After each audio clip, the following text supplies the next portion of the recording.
네, 알고 보면 쉬워진다로 문돌이에서 데이터 엔지니어까지 또 여러분에게 좀 유익한 정보를 많이 전달드릴 준이고요. 우선 목차를 보면은 관통하는 세 가지, 한국인 또 세 개 좋아하시죠? 세 개로 깔끔하게 준비해봤고요. 그 이후에는 직군에 대한 이야기로 데이터 팀이 왜 필요한지 말씀드리고, 트렌드가 중요하죠. 데이터 업계 채용에 어떤 트렌드가 있는지, 그리고 마지막으로 제 개인적으로 다양한 회사를 다녀봤는데 그 회사별 특징과 배웠던 점들을 말씀드릴 것 같아요. 네. 네. 그리고 소개인데요. 열심히 살았다고 나름 어필을 하는 거고, 시체가 좀 다르네요. 외국계 기업에서 네카라쿠베를 갖고, 그 다음에 국내 메이저 대기업을 갖고요. 그 이후에 미국 유니콘 스타트업을 갖고 네카라쿠베 다시 와가지고 하고 있고, 데이터 사이언티스트를 시작했어요. 그러니까 좀 기술색이 좀 옅은 직군이죠, 상대적으로.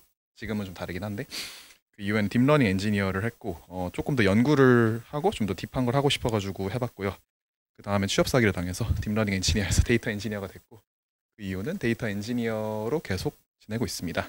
그래서 자랑하는 게 목적이 아니라 뭘 배웠냐라 생각을 하면은, 데이터 사이언티스트는 통계적 사고방식과 비즈니스 모델을 알게 돼요. 그러니까 컨설팅과 비슷한 느낌인데, 어떠한 의사결정이 있을 때 그걸 어떻게 데이터화하고 그거를 모델화하고 확률값들을 구한다든가, 그거를 어떻게 측정하고 의사결정까지 내릴 건지, 이런 프로세스를 한번 겪다 보면은 다양한 비즈니스 모델이 존재하고, 이걸 새로운 회사, 어떤 특정 단계의 어떤 업계 회사는 어떻게 해야 될 것 같다라는 나름대로의 그런 공식들이 생기거든요. 그렇게 비즈니스를 보는 컨설팅 스킬이 생기는 것 같고요.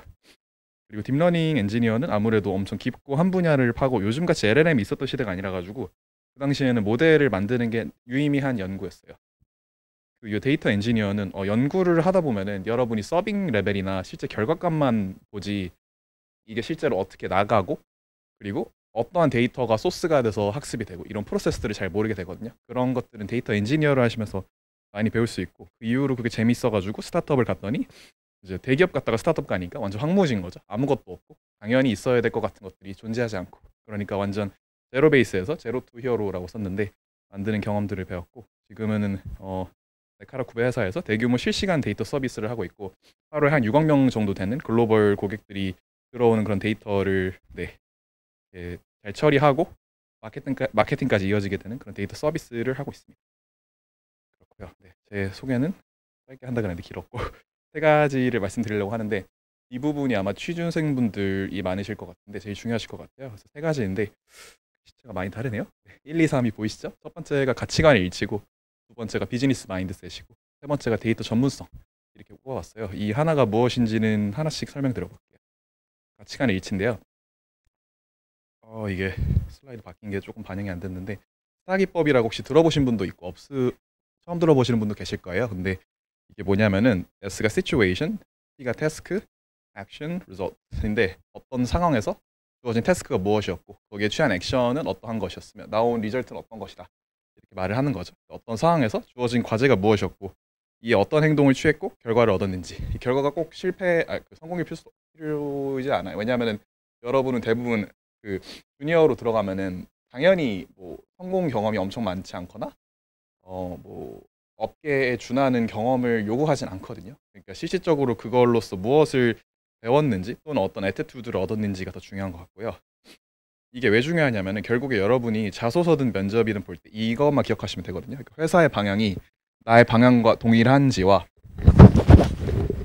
더워가지고, 나의 역량과 경험이 일치하는지를 봐야 돼요. 그러니까 예를 들어서 여러분들이 여기 그 성수에 있는 패션에서 유명한 데, 그런 데서 회사가 지금 글로벌 업도 하고 상장 준비해서 매출을 되게 띄우려고 하는 그런 방향인데, 여러분이 데이터 사이언티스트, 데이터 엔지니어로서 그 회사의 방향과 일치한다는 점은 얘기는 다 할 수 있어요, 누구나. 근데 이제 중요한 거는 여러분의 역량과 경험이잖아요. 그거를 일목요연하게 말씀해 주실 때 그 스타 기법을 쓰시면 좋겠다는 거죠. 이 스타 기법이라고 하는 것도 할 때 저 STAI를 써놓으시고, 그러니까 내가 뭐 말하고 싶은 걸 쓰세요. 뭐 캡스톤 프로젝트, 뭐 대외 활동, 또는 무슨 뭐 학습 프로그램 뭘 배웠다 한 다음에 이거를 그 산문으로 쓰지 마시고 단문이랑 키워드 단위로 써보세요. 그러니까 그렇게 한 다음에 그거를 글로 풀었으면 자소서고, 그거를 말로 하면 그게 면접이에요. 그러니까 여러분들의 그 말뭉치라고 하죠. 경험들을, 나의 역량과 경험들을 저 스타 기법으로 정리를 해두고, 회사에 면접에 갔을 때 보통 질문을 받겠죠. 그러니까 뭐 이 회사에 와서 10년 후에 뭘 하고 싶으신가요? 라고 하면 물어보는 게 우리 회사 방향은 뭐 뻔한 얘기잖아요. 그 회사 페이지 가면 써 있잖아요. 그런 얘기 조금 하고 근데 나는 10년 후에 어떤 걸 지금 하고 싶다. 근데 그게 그냥 공허한 메아리가 안 되려면 내 역량과 경험을 증명할 수 있어야 되잖아요. 근데 그것도 짧은 시간에 어필할 수 있어야 되니까 스타기법으로 미리 정리해 둔 거를 여러분이 머릿속에 갖고 있다가 그걸 말을 해서 풀었으면 그게 면접이 되는 거죠. 그런 식으로 어필하시면 좋을 것 같아가지고 가치관의 일치가 1번이고요. 그리고 비즈니스 마인드셋인데요. 여기 그 카피바라 맞고요. 카피바라가 되게 예쁜 슈트를 입고 있죠. 왜 그런지는 설명드릴게요. 비즈니스를 보는 시야가 되게 중요해요. 그러니까 사업의 방향성 결국 여러분 업무의 방향성이거든요. 그러니까 사업이 어떻게 가는지가 뭐 난 모르겠고 알 바 아니고 난 돈만 받을래라는 하면은 뭐 받을 수 있어요. 근데 그게 사실상 여러분의 방향성과 어긋났을 때 되게 힘들잖아요. 그러니까 사업의 방향성을 꼭 깨뜨리고 있는 게 중요하고 이게 또한 회사 규모와 서비스 단계, 뭐 스타트업인지 뭐 벤처인지 아니면은 뭐 이미 대기업인지 상장을 했는지 안 했는지 이런 규모와 서비스 단계에 따라서 매우 차이가 나고요. 뭐 특수 도메인도 있겠죠. 금융이나 의료라든지. 뭐 근데 이런 것들은 사실 그냥 제가 말씀만 드리는 건데 공부하기 어려울 수도 있어요. 근데 제일 좋은 방법 중 하나는 주식을 해보는 거예요. 내 돈이 걸려 있으면 열심히 사람이 공부하게 돼 있잖아요. 그리고 주식을 하다 보면은 그 아날리스트 리포트 있잖아요. 그거 하나만 읽고 들어가도 이 회사의 웬만한 지원자보다 많이 할 수 있어요, 여러분. 그런 것들을 좀 알면 좋겠어요. 그러니까 비즈니스를 보는 시야가 있으면 좋겠고 두 번째 비즈니스 매너인데 무엇이든지 긍정적으로 배워보겠다. 이런 마인드셋이 진짜 중요하고요. 유일하게 변하지 않는 것은 변화라고 하잖아요. 그러니까 변화가 있다는 그 자체는 절대 변하지 않을 거고 앞으로도 계속 바뀔 거예요. 제가 갖고 있는 지식, 여러분들이 갖고 있는 지식 10년 후면은 다 바뀌거나 쓸모 없을 수 있어요. 그러니까 변화에 대해서 되게 익숙해지고 이걸 뭔가 막 배우고 막 스트레스 받네라고 생각할 수도 있고 저도 스트레스거든요. 근데 결국에는 이거를 배워서 적용시켜서 좋은 결과가 나오면 재밌어요, 그 자체가. 그 다음부터 변화를 대하는 자세가 되게 바뀌거든요. 뭔가 새로 나왔을 때 이게 막 이걸 왜 또 막 시키지가 아니라 그냥 이거 뭐 해보면은 뭐 써먹을 수 있겠는데 이런 마인드로 대하시면은 되게 도움이 될 것 같아요. 그래서 카피바라 넣은 것도 카피바라가 되게 착하거든요. 건드려도 가만히 있고 막 자고 있는데 위에 막 귤 같은 거 쌓아놔도 막 가만히 있고 이래요. 그러니까 그런 식으로 조금 무엇이 오든 간에 그러려니 하는 마인드셋을 갖되 그래서 예쁜 비즈니스 수트처럼 좀 비즈니스를 보는 시야를 동시에 갖고 있으면 좋겠다. 라는 의미로 넣어봤는데 잘 전달됐는지 모르겠는데요. 여러분 표정 보니. 근데 어쨌든 그렇고요. 세 번째는 데이터 영역 전문성이고 이건 좀 하드 스킬이라고 할 수 있어요.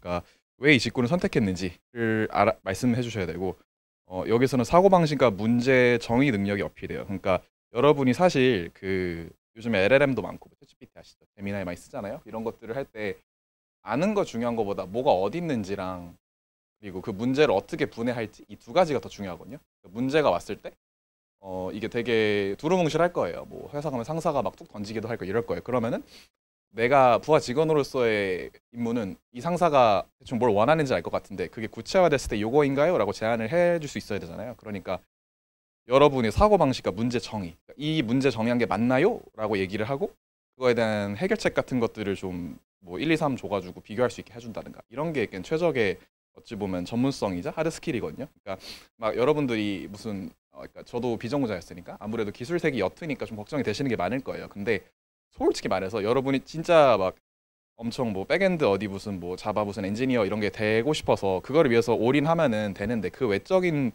분들은 보통 어느 정도의 기술색을 갖고 내가 어떤 도메인을 갖고 어딘가 취업을 하겠다 이런 목표이실 게 많다고 생각을 해요. 근데 그럴 때는 이 문제를 정의해가지고 어떻게 해결할 수 있을 것 같다라는 식의 사고방식이 중요하지 이게 막 정량적인 지식이 그렇게까지 허들이 높지가 않아요. 생각 이렇게 말하면은 막 넌 옛날에 공부해서 그렇겠지라고 할 말이 없는데 그래도 이게 말씀드린 이유가 보통 3년 이하 공고 이런 거 있잖아요. 그런 게 큰 갭이 없어요. 생각보다 여러분들이. 저 또한 그랬고 3년 이하 공고 저 다 넣었거든요. 무조건. 왜냐면은 모르잖아요. 실제로 된 것도 있고 떨어진 것도 있고. 네. 거기서 근데 잘 됐던 걸 생각을 해보면은 거기서 냈던 문제가 뭐 막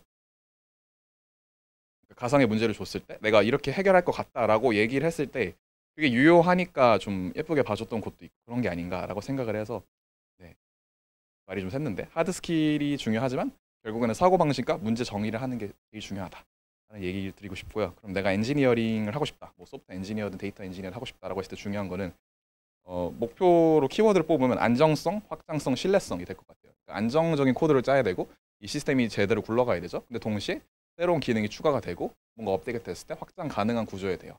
동시에 이게 기능이 추가됐다고 해서 흔들리면 안 되잖아요. 그러니까 안전성, 신뢰성이 좀 비슷한 말이긴 한데 신뢰성은 조금 소프트웨어에서 다른 게 그러니까 100%라는 게 없거든요. 소프트웨어에서는. 왜냐하면은 여러분 아실지 모르겠지만 지난주에 AWS 아마존이 장애가 났어요. 그래서 뭐 다 싹 다 장애했거든요. 슬랙, 뭐 넷플릭스, 뭐 말할 것 없이 다 장애났거든요. 근데 그런 식으로 최고의 클라우드 회사인 아마존도 장애를 내요. 근데 그럼 하물며 여러분들이 가는 한국의 회사들은 이 신뢰성에 대한 고려가 사실상 되게 중요한 포인트인데도 이게 그럼에도 100%가 절대 안 된다는 거거든요. 말씀드리고 싶은 거는 어떠한 병목이 있거나 단점이 있으면 그거를 있는 거를 아는 것만 해도 여러분들이 되게 이렇게 좋은 사고 방식을 보여줄 수 있다. 그러니까, 네. 뭘 모르는지 모르는 게 어려운 거지. 저게 있어. 근데 해결은 안 할게라고 하는 거랑 되게 다른 거거든요. 두 가지. 그래서 안정성, 확장성, 신뢰성 이런 키워드를 뽑았고 역량 소프트 엔지니어링 SW라고 줄여 말하는데 그 클라우드나 자유로운 사고, 그러니까 사고가 되게 자유로워야 되는 것도 있어요. 왜냐면 같은 문제를 여러 방식으로 요리조리 해결할 수도 있고 이 부분은 우리가 아는데 해결 안 할 거임 아니면 요거는 아니까 우리가 제대로 해결할 거야. 왜냐? 이러한 임팩트가 있기 때문에 이런 식으로 분해하는 건 되게 다른 거거든요. 그런 게 있을 것 같고 분석이라고 하면은 뭐 인사이트나 방향성, 기회 정도의 키워드가 있을 것 같아요. 그러니까 여러분들이 산업의 그 방향성 또는 뭐 경쟁사가 하는 방향들에 대한 인사이트가 있으면 좋겠고 이거를 기회로 포착해서 어떻게 하면은 우리 의사결정을 해야 된다라는 그런 네, 추천을 하면 되게 좋겠죠. 그래서 역량은 사업 관점과 통계, 스토리텔링 정도가 될 것 같아요. 네, 그렇습니다. 세 가지인데요. 다시 한번 복기를 해보면 가치관의 일치는 결국에 스타기법으로 여러분들의 경험과 역량들을 잘 이렇게 말아놓은 걸로 회사와 나의 방향 그리고 나의 역량을 한 번에 어필하는 걸 목표로 하시면 될 것 같아요. 그러니까 이거를 아까도 말씀드렸다시피 스타기법으로 내 경험들을 정리하고 그거를 산문으로 풀었으면 자소서 여러분이 입 밖으로 내뱉으면 그게 면접 질문 답변이 될 것 같아요. 그런 식으로 준비를 하시면 좋을 것 같고 비즈니스 마인드셋은 이거는 그냥 회사 전체에 대한 그런 관점일 수도 있는데 사업을 보는 시야가 좀 있으면 좋겠고 그리고 항상 배우는 마인드셋이 중요할 것 같아요. 왜냐하면은 어딜 가시나 주니어시면은 계속 배우셔야 되고 저도 배우고 있고 앞으로도 계속 배울 거고 네. 그런 마인드셋이 중요한 것 같고 데이터 전문성은 네, 하드 스킬을 얘기했고 거기에 이제 엔지니어링과 분석의 그런 약간 간극을 얘기했습니다. 데이터 팀은 두 번째 주제로 데이터 팀은 왜 필요해요? 라는 건데요. 제가 먹고 살아야 해서도 있고요. 네. 그 다른 이유로는 초기에는 보통 서비스가 성장을 해요. 그러니까 서비스가 막 잘 되고 이러면은 막 하다 보면 그런 게 필요해요. 막 우리가 좀 더 개인화 추천을 하고 싶어. 아니면 뭐 신규 고객한테 쿠폰을 줬는데 이 고객들이 이거 쓰고 자꾸 막 뒤에 그럼 다시 돌아오게 할 수 있는 방법이 있을까? 라고 했을 때 그런 수요가 발생하겠죠. 근데 그거를 기존 그런 백엔드 엔지니어 팀한테 부하가 갈 거예요. 왜냐면 우리 데이터 달라. 이거 안 맞다. 이거 왜 타임스탬프가 뭐 지난달 거는 이런데 왜 이거 포맷이 왜 바뀌었냐? 뭐 UTC 바뀌었냐? 막 이런 거부터 되게 귀찮죠. 그럼 과부하가 걸리고 일이 안 돌아가요. 그럼 그때 이제 데이터 팀을 분리하겠죠. 그래서 뭐 데이터 엔지니어링 팀이라든가 분석 팀이라든가 ML 팀이라든가 이게 딱 그 하고 싶은 요건에 맞게끔 팀을 분리하죠. 장기적으로는 이렇게 됐을 때는 데이터 플랫폼과 인프라 엔지니어를 네네. 아 그래요. 네네네. 감사합니다. 네. 안 들리셨군요. 죄송합니다. 네. 그 플랫폼과 인프라 엔지니어를 모집을 하게 돼요. 그러니까 그 보통 데이터 인프라라는 게 되게 빨리 바뀌거든요. 기존 인프라와 다르게. 그리고 이거가 시스템이 좀 분리되는 경우가 되게 많아요. 왜냐하면은 원래 서비스 업계가 있고 그 데이터 뭐 분석계가 따로 있고 이렇게 나뉘는 경우가 많기 때문에 그런 네, 전용 플랫폼과 인프라가 필요한 경우가 있고 그리고 또 서비스 그렇게 만들어지고 나면은 판이 깔리니까 거기 이제 서비스 도메인에 따라 팀이 신설돼요. 근데 이거는 뭐 신설을 할 때 보통은 목적 단위, 뭐 기능 단위 조직 이렇게 얘기를 하는데 목적은 뭔가 특정 주제, 뭐 추천, 검색 아니면은 뭐 마케팅 뭐 그런 것들이라면은 기능은 약간 뭐 엔지니어링, 인프라, 플랫폼, 보안 뭐 이런 느낌의 좀 기능 단위 조직인데 이게 그때그때 막 만들어지고 막 그러죠. 그러니까 보통 뭐 한 네, 예시가 생각이 안 나는데 뭐 배민이나 당근 같은 회사들이 이런 레벨에서 이제 팀들을 많이 만들었고 성장하고 있는 단계고 그때부터는 R&R 재정의가 되고 뭐 이렇게 돼요. 그래서 데이터 팀이 생기는 포인트를 보면은 여러분들이 여기 어느 단계에 뛰어 들어가냐에 따라서 되게 다양한 일을 할 수도 있어요. 그러니까 스타트업인데 우리가 막 이제 뭐 데이터 분석을 하고 뭘 하고 싶어 그러면은 막 플랫폼 인프라 엔진을 뽑을 수 있는 거고 저도 그 단계에 미국 스타트업에 들어갔었었고 네, 그만큼 힘들었지만 많이 배웠고 또는 내가 뭐 대기업을 간다 그럼 이게 이미 되고 나서 막 R&R 재정의를 하고 맨날 왈가왈부 막 하고 옥신각신하는 그런 단계인 회사겠죠. 그런 회사에서는 아 내가 이 팀 들어가면 뭘 할 수 있겠다 이런 생각을 해볼 수도 있는 거죠. 네, 그렇고요. 그리고 아까도 말씀드렸다시피 도메인과 사업 모델에 따라 ML 프로덕트의 핵심인 경우 상이하고요. 뭐 광고나 추천 가치 특화한 도메인이라든가 아니면 ML 솔루션, 머신러닝 솔루션 형태로 뭐 자율주행, 챗봇 뭐 이게 지금은 무의미한 건데 STT, TTS 같이 뭐 특정 모델로 어떤 기능을 파는 회사다 이런 솔루션 회사랑 또 다르겠죠. 네. 또는 특수업계 아까 말씀드린 금융이나 의료 등이 될 것 같고요.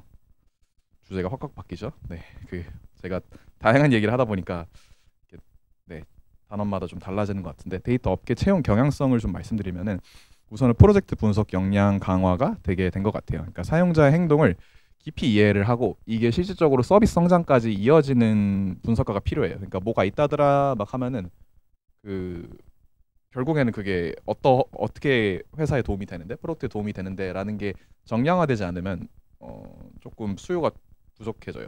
그래서 결국에는 두 개로 나누면 비용 절감 또는 매출 증대에 기여하는 방점이에요. 그러니까 비용을 줄여가지고 뭐 예를 들어서 콜센터 직원들을 이렇게 뭔가 그러니까 효율화시켜서 줄인다고 하면 안 되죠. 그러니까 효율화시켜가지고 그 코스트를 줄였다. 또는 뭐 매출 증대 하나 팔 걸 두 개 팔고 세 개 팔았다. 이런 식으로 둘 중 하나거든요. 회사 입장에서는 보통. 방점이 있고 그리고 데이터 엔지니어링의 중요성이 지속되고 있어요. 이게 앞에 제가 그 블랙 포인트를 넣어놨는데 다 안 보이네요. 네, 이게 두 번째 포인트인데 그 안정적이고 확장 가능한 그 파이프라인을 만드는 것은 여전히 모든 데이터 직군이 기반이에요. 여러분이 뭘 하시는 간에 데이터가 똑바로 되지 않으면은 결과가 똑바로 나올 수가 없어요. 그러니까 garbage in, garbage out이라고 하죠. 그러니까 쓰레기가 들어가면 쓰레기가 나온다라는 식으로 데이터의 그 제대로 된 파이프라인, 그러니까 뭐 그게 배치 데이터든 실시간 데이터든 다양 이렇게 파이프라인이 제대로 안 굴러가거나 장애가 나거나 또는 그게 뭐 여러 가지 이유로 데이터가 어긋날 수도 있는데 그런 것들이 기본이 안 되면은 실상 그 경영진들이 하고 싶은 그런 화려한 것들을 보통 못하는 경우가 많거든요, 회사들이. 그래서 그런 것도 좀 여러분이 아시면 좋을 것 같고 이게 특히나 대용량 트래픽이 다루는 IT 기업일수록 중요성이 엄청 강조되죠. 왜냐면 바로 장애 나니까. 네, 이런 게 안 되면은. 그리고 Generative AI랑 LLM의 전문성이 부상된다라고 했는데요. 대부분의 기업, 특히 미국 빅테크에서는 이런 것들을 필수 요건으로 요구를 하고요. 다루기 되게 어려울 수도 있고 쉬울 수도 있는데 어떻게 보냐에 따라서 간단하게 말하면 단순 분석은 여러분이 프롬프팅을 할 수 있어요. 근데 이제 복잡한 데이터 흐름들이 있거든요. 그러니까 이를테면은 뭐가 있을까요? 저도 최근에 해본 건데 그 비행기 표를 싸게 사고 싶어요. 근데 그거를 그냥 프롬프팅만 하면은 얘가 헤매거든요. 그래가지고 그걸 어떻게 했냐면은 구글 시트랑 다른 그 플라이트 스캐너라든지 이런 것들을 연동을 해가지고 계속 빙글빙글빙글 돌게 했어요. 그러니까 뭐냐면은 얘가 확인한 다음에 땡이 아니라 확인하고 나서 그거를 기반으로 너가 다른 뭐 예를 들어서 그 그러니까 환승이 있으면은 여기가 두 개가 있잖아요. 근데 그거를 직접 개별 사이트에 가가지고 확인하라고 한다든가 이런 식으로 되게 프로세스를 나눠가지고 해봤어요. 근데 그렇게 하면 훨씬 더 좋은 결과가 나오거든요. 그러니까 그러한 데이터 흐름을 여러분들이 머릿속에서 얘는 어떻게 분해해서 이건 AI한테 시키고 이건 어디다 저장하고 이건 다시 갖고 와서 봐야 되고 이런 식의 흐름을 알고 프로덕트에 적용하는 게 되게 핵심 경쟁력이에요. 왜냐면 여러분들이 LLM 만들 거 아니잖아요. 오픈 AI가 다 만들어주고 구글 그 뭐냐 딥마인드가 다 만들어주고 하니까 실상 필요가 없으니까 이걸 어떻게 프로덕트에 잘 분해해서 넣을지가 더 중요한 것 같아요. 그리고 이거는 되게 안 좋은 얘기일 수도 있지만 경력직 중심의 수시 채용이 활발히 되는 것 같고 그러니까 이게 결국에는 회사 입장에서 그 위에도 말씀드렸다시피 프로덕트 분석하고 뭐 비용 절감, 매출 증대하는 게 돈이 없다는 거거든요. 그러니까 돈이 안 도니까 어쩔 수 없이 수시 채용 또한 진짜 얘 뽑아가지고 바로 써먹을 수 있는 사람을 뽑겠다 이런 느낌으로 가는 것 같아요. 그래서 여기에는 좋은 경험은 자기 서비스를 여러분들이 뭐 진짜 좋겠지만 뭐 동아리에서 뭘 했다든가 아니면 뭐 대외 활동을 뭘 했다든가 해서 서비스를 작게나마 키워 나갔으면 되게 좋은 경험이고 시행착오를 이게 결국 돈으로 사려는 거거든요. 그러니까 이게 옆에 왜 이렇게 안 맞는지 모르겠는데 자간이 미국 테크 회사에서도 인수합병을 할 때 그냥 그 사람들의 시간을 산다고 해요. 그러니까 그거를 구글 같은 데에서 돈이 너무 많아서 사는 것도 있겠지만 굳이 안 키우고 사는 이유는 이미 시행착오를 했고 너가 노하우가 있고 나름대로 됐으니까 프로덕트가 나오겠지라고 생각하고 사는 거거든요. 그러니까 그런 거랑 똑같은 논리예요. 그러니까 여러분들도 내가 매력적인 인재가 되거나 그러려면은 나를 데려가면은 어떤 걸 할 수 있습니다라는 이런 어필이 돼야겠죠.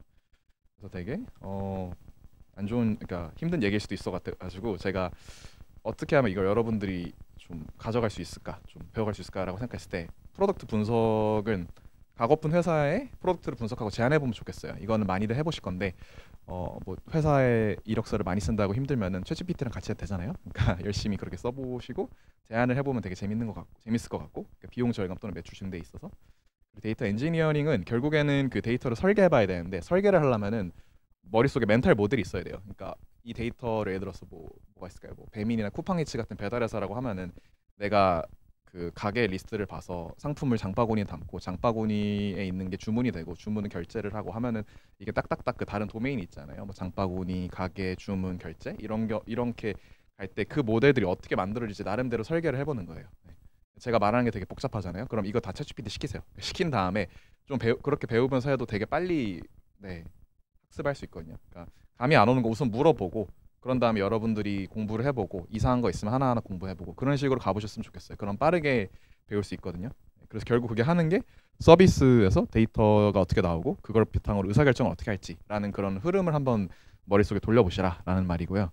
제너레이티브 AI 같은 게 어떻게 하냐라고 하면은 아까도 저도 말씀드렸지만 일상 속에 LLM을 많이 쓰세요. 저도 그 챗GPT는 GPTs, 뭐 구글 제미나이는 잼이라고 부르는데 저런 식으로 프롬프트를 매겨가지고 좀 퍼레소나를 부여하고 그걸 기반으로 할 수 있는 것도 있어요. 근데 제가 한 것처럼 자동화 하려면 조금 스크립팅을 해야겠죠. 다른 뭐 툴을 써가지고 네.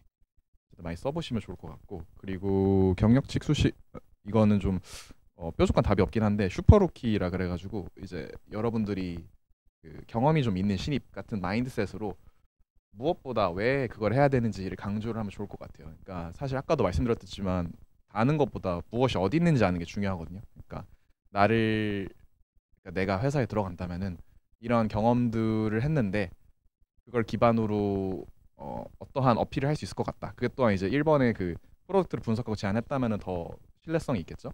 그런 식으로 네, 왜 나를 뽑아야 되는지를 강조해 보시면 좋을 것 같고요. 그리고 엔지니어링 분석 얘기를 많이 해가지고 이거에 대한 그냥 예시를 좀 네, 비유적으로 갖고 와봤는데 데이터 엔지니어는 수도관을 설계하고 구축하는 사람이라고 하면은 분석가는 이 수도관에서 나오는 수질을 검사하고 도시의 물 사용 패턴을 분석해서 의사결정에 영향을 주는 사람이에요. 그러니까 이게 딱 봐도 서로 상호 보완적인 관계잖아요. 그러니까 뗄래야 뗄 수가 없는 관계이고 보통 한 역할이 다른 역할을 조금씩 병행하는 경우가 많아요. 특히나 스타트업이나 규모가 크지 않은 회사일수록. 네.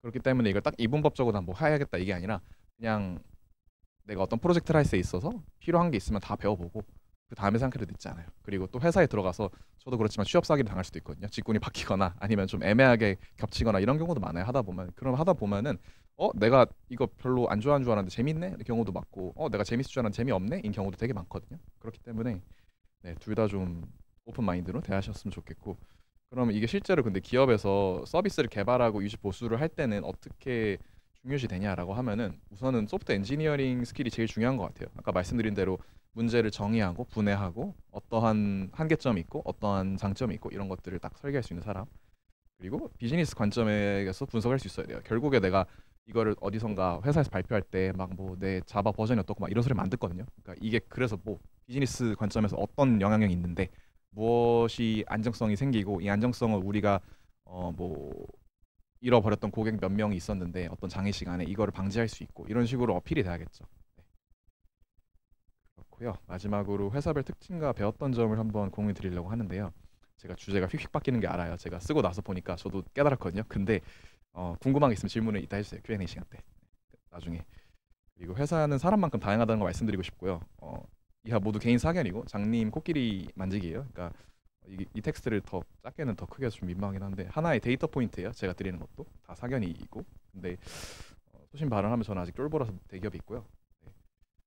대기업은 장점으로서는 스페셜리스트가 될 수도 있는 것 같아요. 그러니까 특별한 특정 분야에 되게 깊이 알 수 있는 거죠. 체계적 프로세스를 배울 수 있는 것 같고 그리고 논리적 문서화로 이해관계자를 설득하는 그런 과정들을 많이 배우실 수 있을 것 같아요. 근데 이게 되게 좋은 스킬인 것 같고 단점은 관료주의. 그만큼 설득하는 사람이 많기 때문에 열에 갔다 저래 갔다가 막 다 했는데 막 위에서 호떡 뒤집듯이 막 의사결정 막 뒤집었고 열받죠. 네. 그런데 네 그런 부분에서 좀 느린 부분이 있고 그리고 한편으로는 그런 생각도 들어요. 그러니까 요즘 세상에 과연 평생 직장이라는 게 있을까? 그러니까 그리고 여러분도 아실지 모르겠지만 최근에 조직이 통째로 날아간 곳이 좀 있어요. 그러니까 막 몇백 명 단위로 그냥 거의 연차가 여러분 20대가 많으실 텐데 30대도 젊거든요. 그러니까 30대에도 희망퇴직을 받는 그런 조직도 있다든가 그런 게 많아서 이건 결국에 의사결정인 것 같아요. 저는 한 번은 찍고 가도 좋을 것 같아요. 개인적으로.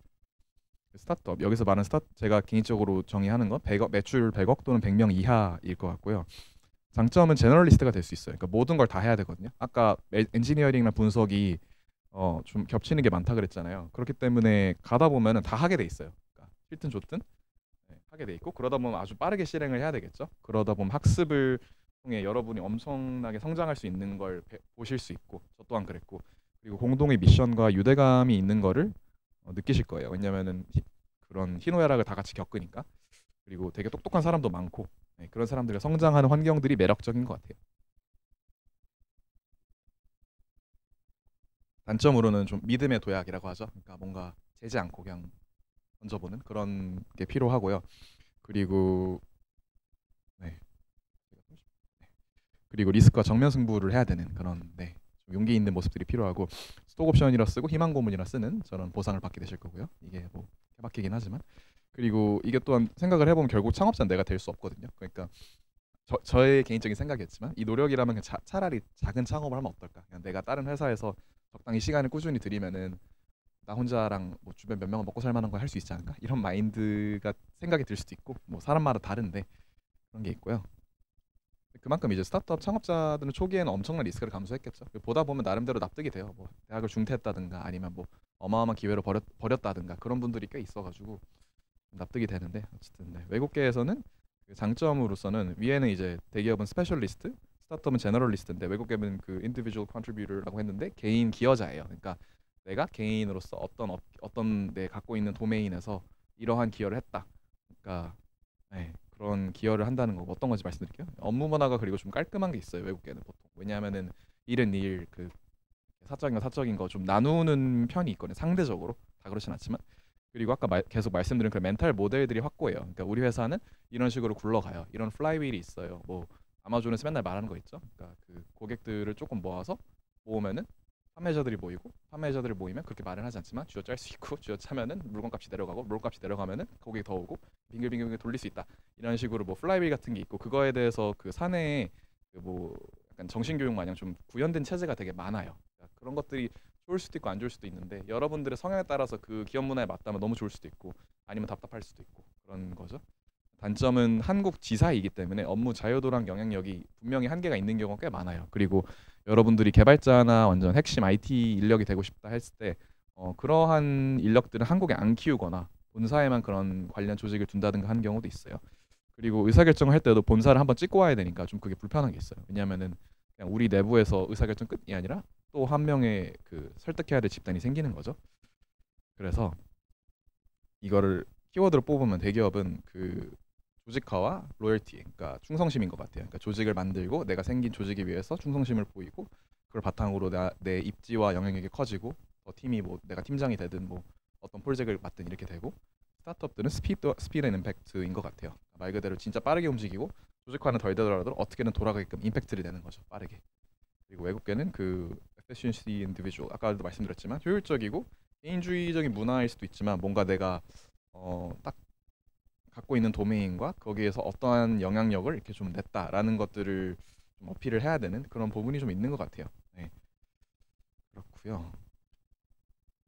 그 마지막인데요. 뜬금없죠 갑자기. 성공은 수많은 실패하는 데이터 속에서 나온다고 생각을 하기 때문에 여러분들 용감하게 부딪히시고 혹시나 더 궁금하신 게 있으면 저 이메일로 주셔도 되고요. 네, 제 발표는 여기까지 하겠습니다. 감사합니다.